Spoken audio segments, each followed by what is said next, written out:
ओम शांति। 11 जुलाई 2026 प्रातः मुरली बाप दादा मधुबन।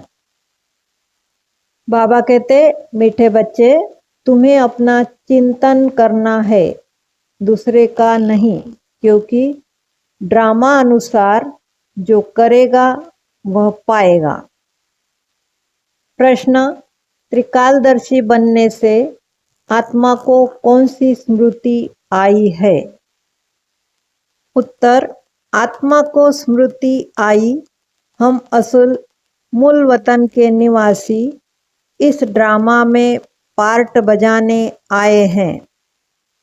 हमने मुख्य एक्टर बन 84 जन्मों का पार्ट बजाया, अभी बाप के सम्मुख है, फिर साथ में घर जाएंगे, पावन बनकर घर जाना है, फिर सुखधाम में आना है।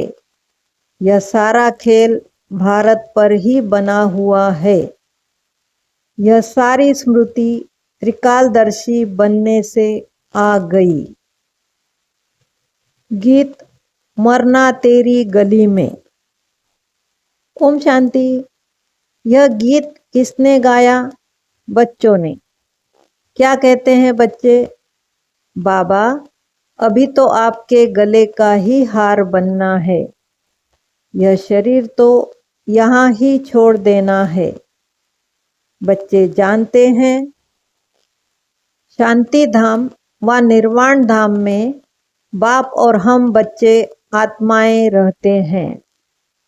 अब बाप घड़ी घड़ी कहते हैं, अपने को आत्मा निश्चय करो। तुम जानते हो, हम आत्माएं बाप के साथ निर्वाण धाम में रहने वाले थे, फिर यह शरीर धारण कर 84 जन्मों का चक्र लगाया है। बच्चे जानते हैं, हम बरोबर परम धाम के निवासी हैं। अब फिर बाबा आए हैं। तुम बैठे हो, देखते हो बाबा सामने बैठे हैं। यहाँ है लौकिक शरीर के संबंध। हम असल आत्माएं थी, फिर लौकिक संबंध में सुख का और दुख का जीवन बिताया। अभी तुम आत्माएं त्रिकालदर्शी बनी हो। बाप भी तीनों कालों, तीनों लोकों को जानने वाला है। तुम भी जानते हो, नंबरवार पुरुषार्थ अनुसार। पढ़ाई की याद तो रहनी चाहिए ना। अभी स्मृति आई है, बाबा ने समझाया है, तुम मूल वतन में रहने वाले हो। अभी तुम बाप दादा द्वारा त्रिकालदर्शी बने हो। तुम जानते हो, इस ड्रामा के हम मुख्य एक्टर्स हैं। सारे ड्रामा का नॉलेज तुम्हारी बुद्धि में अब है। स्मृति आई है, हम आधा कल्प सुखधाम में रहते हैं, वहाँ रावण होता नहीं। हम आत्माएं पूरे 84 जन्मों का चक्र लगाती है। अभी बाप सम्मुख बैठे हैं। आपकी श्रीमत पर चल, हम आपके साथ चलेंगे। जितना हो सके आपको याद करेंगे। तुम बच्चों को सारा दिन यही ख्याल में रहना चाहिए। जबकि त्रिकालदर्शी बने हो, ऊंच ते ऊंच है भगवान, उनके साथ तुम बच्चे भी ऊंच ते ऊंच रहने वाले हो। अभी तुम बच्चों को घर की याद आई है। हम पवित्र बन अपने परमधाम घर जाएंगे। बाप शिव की पूजा होती है तो शालिग्रामों की भी पूजा होती है। बाप ही आकर आत्माओं को पावन बनाते हैं। आत्माओं को पवित्र बनाने वाला एक ही बाप है और कोई बना न सके। अभी तुम सारे ड्रामा के खेल को जान चुके हो। समझते हो भारत पर ही खेल बना हुआ है। तो अब तुम बच्चों को बाप सम्मुख बैठ समझाते हैं। हर एक जीव की आत्मा जानती है बाबा ज्ञान का सागर है।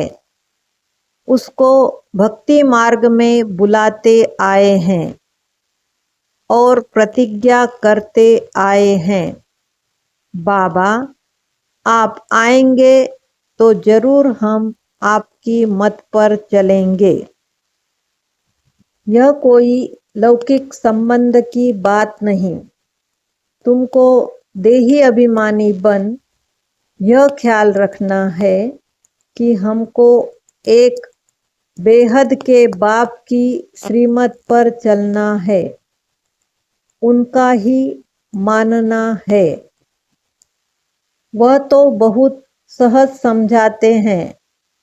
तुम्हारा अब तीसरा नेत्र ज्ञान का खुल गया है। यह ज्ञान तुमको यहाँ है। मूल वतन में बाप और बच्चे रहते हैं। वहाँ यह किसको पता नहीं रहता।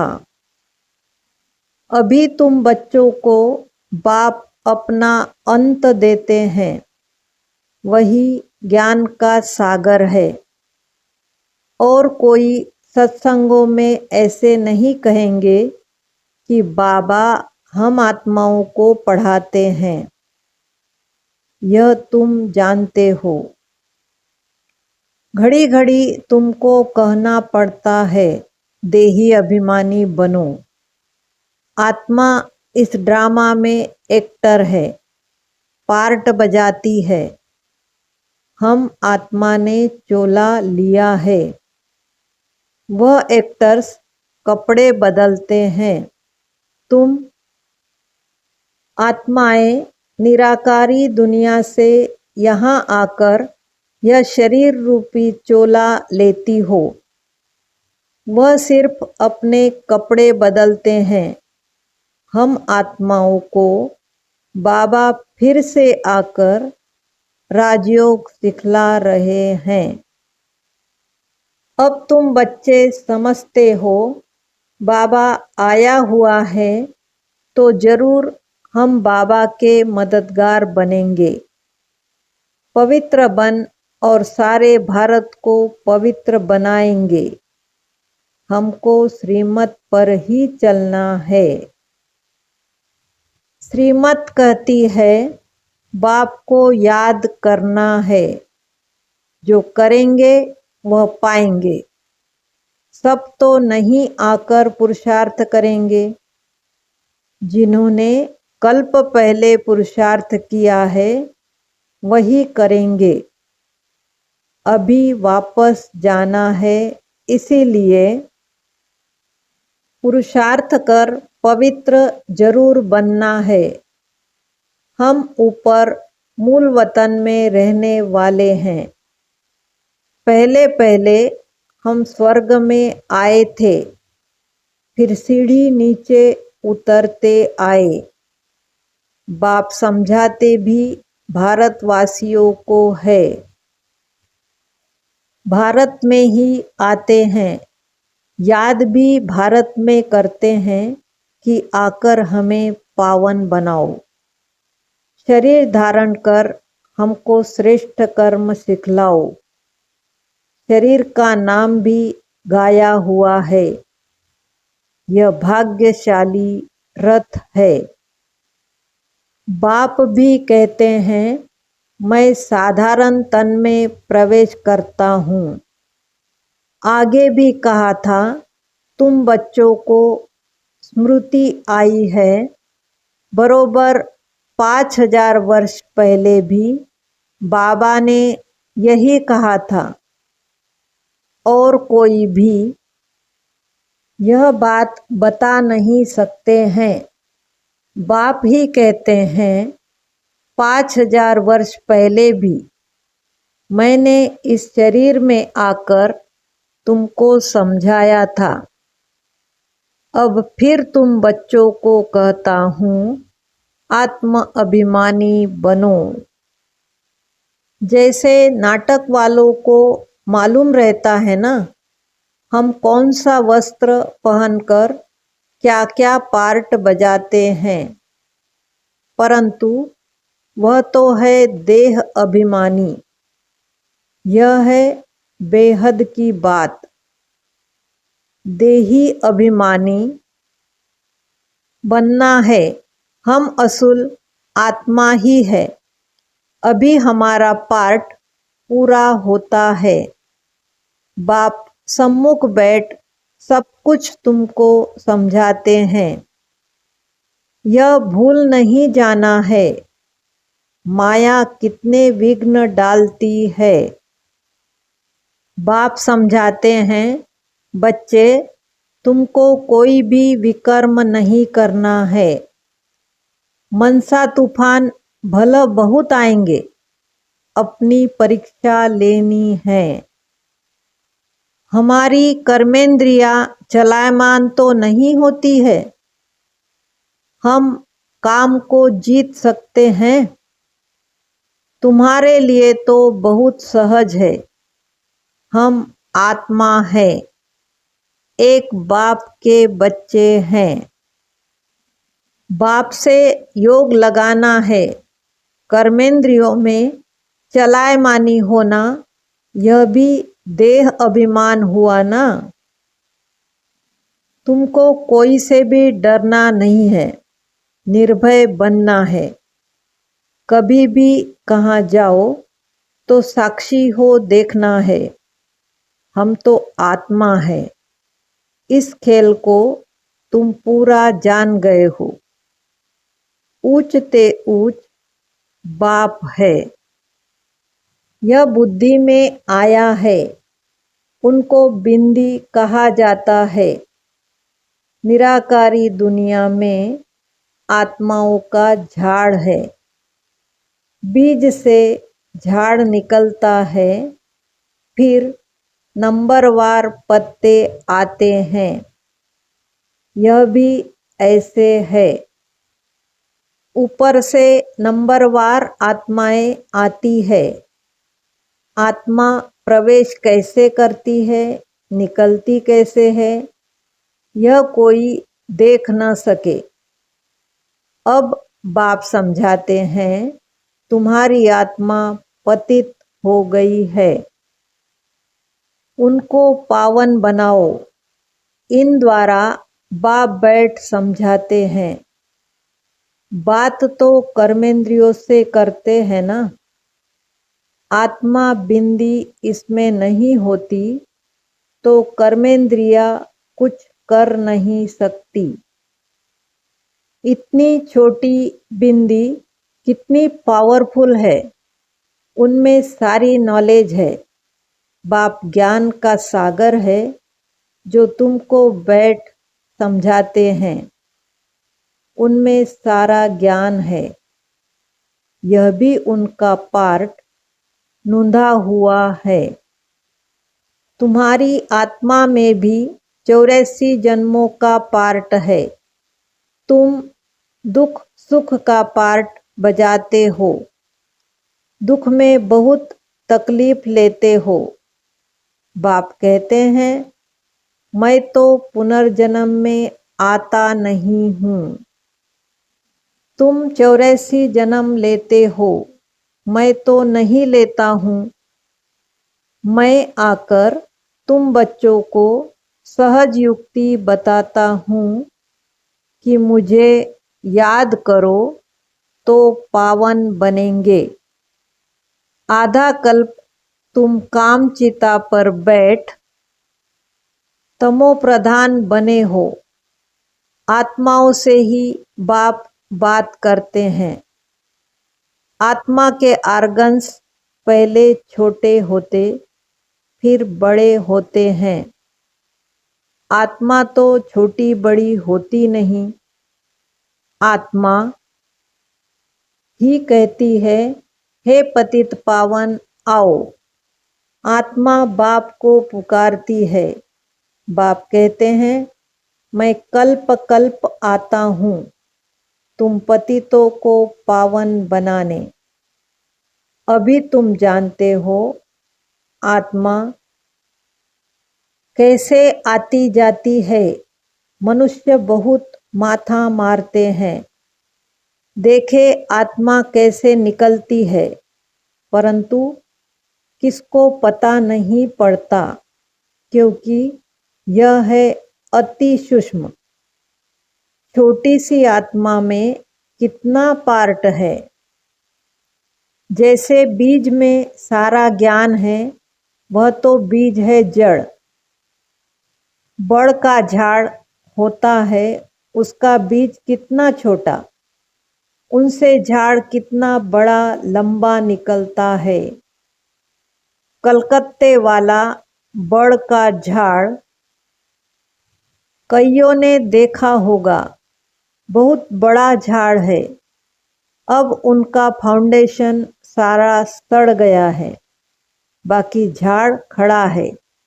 यह भी ऐसे है, देवता धर्म का फाउंडेशन है नहीं, झाड़ की भी अब जर्जरीभूत अवस्था है।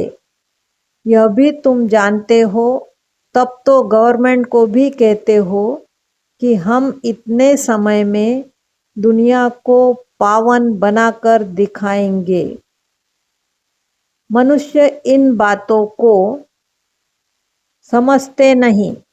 तुमको तो निश्चय है कि हम इस भारत को श्रेष्ठाचारी जरूर बनाएंगे, तब तो भ्रष्टाचारी दुनिया का विनाश होगा। यह जो चाहते हैं शांति हो जाए। आत्मा पार्ट बजाते बजाते थक गई है, इसीलिए पुकारती है, हे शांति देवा। यह थोड़े ही समझते हैं आत्मा शांत स्वरूप है, परंतु यहाँ आत्मा को कर्मेंद्रियों द्वारा कर्म तो जरूर करना ही है। शांति दो कहते हैं, यह किसको पता नहीं है कि शांति धाम अलग है, सुख धाम अलग है। सुख धाम में बहुत थोड़े मनुष्य होते हैं। वह है ही पवित्र दुनिया। वहाँ शांति तो कोई मांगते नहीं। कर्म तो वहाँ भी करते हैं, परंतु वहाँ अशांति नहीं होती। जीवन मुक्ति धाम अथवा शांति धाम दोनों अलग है। सतयुग में जीव आत्माओं को सुख भी है तो शांति भी है। एवर हेल्दी वेल्दी रहते हैं। अभी तुम जानते हो स्वर्ग किसको कहते हैं। दुनिया में यह भी किसको पता नहीं है कि स्वर्ग क्या है। यह लक्ष्मी नारायण बच्चे हैं ना, इन बच्चों को भी सुख किसने दिया? कोई तो सुख देने वाला है ना। क्या इन्हों का फिर राज्य आने वाला है? स्वर्ग जरूर फिर रिपीट होगा। स्वर्ग में जब होंगे तो वहाँ ऐसे नहीं कहेंगे कि नर्क फिर से रिपीट करेंगे। अभी कहते हो पवित्रता सुख शांति की नई दुनिया फिर से रिपीट होगी। यह तो पुरानी दुनिया दुखधाम है। इनको आयरन एज कहा जाता है। नई दुनिया भी तो थी ना। उनको स्वर्ग कहते हैं। यह ज्ञान तुम्हारी बुद्धि में ठहरा हुआ है। बरोबर हम फिर से देवी देवता बन रहे हैं। तुम्हारी एम ऑब्जेक्ट ही यह है। हम फिर से स्वर्ग की बादशाही लेते हैं। बेहद के बाप से वर्षा जरूर पाएंगे। यह अच्छी रीति याद करना है। हम आत्माएं वहाँ रहती है। फिर हम यहाँ आए हैं पार्ट बजाने। अब स्मृति मिली है 84 जन्म कैसे लेते हैं। बाप समझाते भी तुम ब्रह्मा मुख वंशावली ब्राह्मणों को है। ब्राह्मण बनने बिगर, प्रजापिता ब्रह्मा का बच्चा बनने बिगर शिव बाबा से वर्षा कैसे लेंगे। प्रजापिता ब्रह्मा तो मशहूर है ना। ब्रह्मा द्वारा नई सृष्टि की स्थापना करते हैं तो नई दुनिया का राज्य भी जरूर उन्हों को मिला होगा। 5000 वर्ष पहले भी ब्रह्मा द्वारा विष्णुपुरी की स्थापना की थी। अब फिर रिपीट होगा। उसके लिए तुम तैयारी कर रहे हो। कई बच्चे पूछते हैं ड्रामा को बड़ा माने व पुरुषार्थ को बड़ा माने। समझाया जाता है पुरुषार्थ तो जरूर करना ही है। पुरुषार्थ बिगर प्रारब्ध कैसे मिलेगी। पूरा पुरुषार्थ करना है। कोई अच्छी रीति पुरुषार्थ करते हैं तो समझाया जाता है। ड्रामा अनुसार इनका पुरुषार्थ अच्छा चलता है, पद भी अच्छा पाएंगे। उनका पुरुषार्थ बहुत तीव्र चलता है। फिर चलते चलते कोई का कम पद भी हो जाता है। ब्राह्मणियाँ जानती है, ब्राह्मणियों के पास आने वाले भी जानते हैं। फलाना बहुत अच्छा चलता था, आजकल आते नहीं हैं। कहते हैं हमारी बुद्धि में पता नहीं क्यों नहीं बैठता है। बाबा को हम याद ही नहीं कर सकते हैं। बस हम नहीं चल सकेंगे। बड़ी मंजिल है। ऐसे ऐसे लिख देते हैं।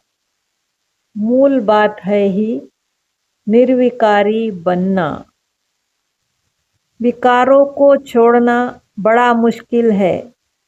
तुम जानते हो ड्रामा अनुसार कल्प पहले मिसल इनकी ऐसी अवस्था चली आ रही है। अच्छा, मीठे मीठे सिकिलधे बच्चों प्रति माता पिता बाप दादा का याद प्यार और गुड मॉर्निंग। रूहानी बाप की रूहानी बच्चों को नमस्ते। हम रूहानी बच्चों की रूहानी माता पिता बाप दादा को याद प्यार, गुड मॉर्निंग और नमस्ते। शुक्रिया बाबा, शुक्रिया। धारणा के लिए मुख्य सार। इस बेहद के खेल को साक्षी हो देखना है। कोई से भी डरना नहीं है। निर्भय बनने के लिए मैं आत्मा हूँ, यह पाठ पक्का करना है। अपनी जांच करके स्वयं की परीक्षा लेनी है कि कोई भी कर्मेंद्रिय चलायमान तो नहीं होती है। काम विकार पर विजय पाई है। देही अभिमानी कहाँ तक बने हैं। वरदान। एक बाप की स्मृति से सच्चे सुहाग का अनुभव करने वाले भाग्यवान आत्मा भव। जो किसी भी आत्मा के बोल सुनते हुए नहीं सुनते, किसी अन्य आत्मा की स्मृति संकल्प व स्वप्न में भी नहीं लाते, अर्थात किसी भी देहधारी के झुकाव में नहीं आते।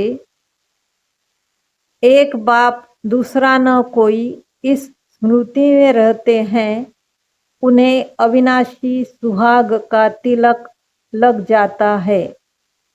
ऐसे सच्चे सुहाग वाले ही भाग्यवान है। स्लोगन: अपनी श्रेष्ठ स्थिति बनानी है तो अंतर्मुखी बन फिर बाह्य मुक्ता में आओ। ये अव्यक्त इशारे ज्वाला स्वरूप स्थिति में रह शक्तिशाली याद का अनुभव करो। जैसे अग्नि में कोई भी चीज डालो तो नाम रूप गुण सब बदल जाता है, ऐसे जब बाप के याद के लगन की अग्नि में पड़ते हो तो परिवर्तन हो जाते हो। मनुष्य से ब्राह्मण बन जाते, फिर ब्राह्मण से फरिश्ता तो देवता बन जाते। लगन की अग्नि से ऐसा परिवर्तन होता है। जो अपनापन कुछ भी नहीं रहता, इसीलिए याद को ही ज्वाला रूप कहा है। ओम शांति।